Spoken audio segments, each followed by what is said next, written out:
Ectopic pregnancy. Ectopic pregnancy means कि अगर embryo की यूट्रस के अलावा किसी भी जगह पे इम्प्लांटेशन हो जाए, उसको हम एक्टोपिक प्रेगनेंसी कहते हैं। ये खास तौर पे सबसे ज़्यादा जो इसकी कॉमन साइट है that is ampulla of fallopian tube. Fallopian tube में इम्प्लांट हो सकता है। इसके अलावा एब्डोमेन के अंदर अगर एम्ब्रियो की इम्प्लांटेशन हो जाए तो वो भी एक्टोपिक प्रेगनेंसी ही कहलाएगा। ठीक है, इसमें फीमेल किस तरह से प्रेजेंट करती है, एक तो मेंसेस स्टॉप हो जाते हैं, एम्ब्रियो तो बना है, फीमेल प्रेग्नेंट भी है, इस वजह से मेंसेस स्टॉप हो जाते हैं, लेकिन इम्प्लांटेशन गलत साइड पे हो गई है। ठीक है, नॉर्मली ये यूट्रस के पोस्टर सुपीरियर पार्ट के ऊपर एम्ब्रियो की इम्प्लांटेशन होती है, लेकिन इस साइड में एम्प्यूला पे, एब्डोमिनल कैविटी, किसी भी जगह पे एम्ब्रियो की इम्प्लांटेशन हो सकती है। इस वजह से एमेनोरिया होता है, ब्लीडिंग होती है और एब्डोमिनल पेन होती है। ठीक है, इसके साथ एडिनेक्सल मास होगा।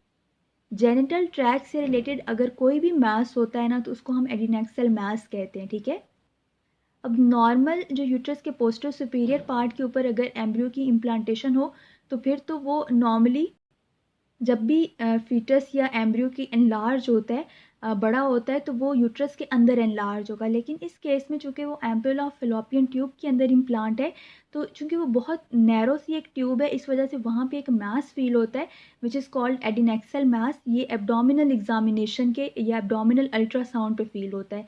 इसके अलावा टेंडरनेस होती है क्योंकि वो ट्यूब बहुत नैरो होती है। ठीक है, अगर ये टॉपिक प्रेगनेंसी रप्चर हो जाए, क्योंकि ट्यूब बहुत नैरो है, जैसे जैसे एम्ब्रियो का साइज़ बड़ा होता जाता है तो रप्चर के चांसेस होते हैं। तो हमेशा जब भी एक्टोपिक प्रेगनेंसी रप्चर होती है, ब्लड लॉस होता है। ब्लड लॉस होने की वजह से ब्लड प्रेशर कम हो जाएगा और रिफ्लेक्स कंपनसेशन की वजह से पल्स ज़्यादा हो जाती है। तो जब भी इसका सिनेरियो आता है, एक तो फीमेल में मेंसेस स्टॉप हो जाते हैं, एमेनोरिया होता है, ब्लीडिंग, एब्डोमिनल पेन, मास या टेंडरनेस का जिक्र होता है। ठीक है, तो उसको आप लिखोगे एक्टोपिक प्रेगनेंसी। और अगर इसके साथ ब्लड प्रेशर या पल्स का जिक्र हो, that will be ectopic pregnancy ruptured. ठीक है, रप्चर्ड एक्टोपिक प्रेगनेंसी का केस है क्योंकि उसके अंदर ब्लीडिंग की वजह से ब्लड प्रेशर ड्रॉप हो गया और पल्स बढ़ गई है। एक्टोपिक प्रेगनेंसी को इन्वेस्टिगेट किस तरह से करते हैं, एक तो बीटा HCG का लेवल मेजर करते हैं। फीमेल प्रेग्नेंट होती है लेकिन यूट्रस के अंदर कोई भी गेस्टेशनल सैक नहीं होता, बट बीटा HCG का लेवल बहुत ज़्यादा होता है। अब बीटा HCG को यूरिन में भी हम देखते हैं और सीरम में भी देखते हैं। यूरिन में अगर इसको देखेंगे तो वो कंफर्मेटरी टेस्ट होगा, मीन्स के यूरिन बीटा HCG से हम इसको कंफर्म करते हैं। ठीक है, इसके अलावा अल्ट्रासाउंड करते हैं। अल्ट्रासाउंड में हमें कोई गेस्टेशनल सैक मतलब यूट्रस के अंदर कोई भी फीटस नहीं मिलता, क्योंकि इस केस में यूट्रस के अलावा किसी और जगह पे एम्ब्रियो की इम्प्लांटेशन हुई होती है।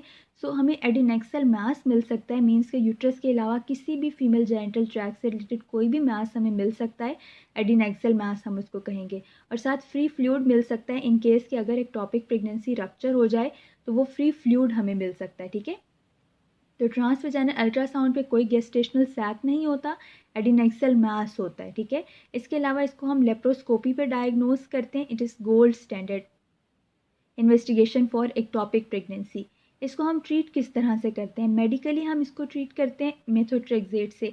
ये हम उस केस में करते हैं अगर तो इस एक्टोपिक प्रेगनेंसी का साइज़ बहुत स्मॉल है, उस केस में फिर हम medical folic acid antagonist methotrexate दे के इसको ट्रीट कर सकते हैं। अदरवाइज इसके लिए सर्जिकल ट्रीटमेंट करना पड़ता है। अब इट डिपेंड्स कि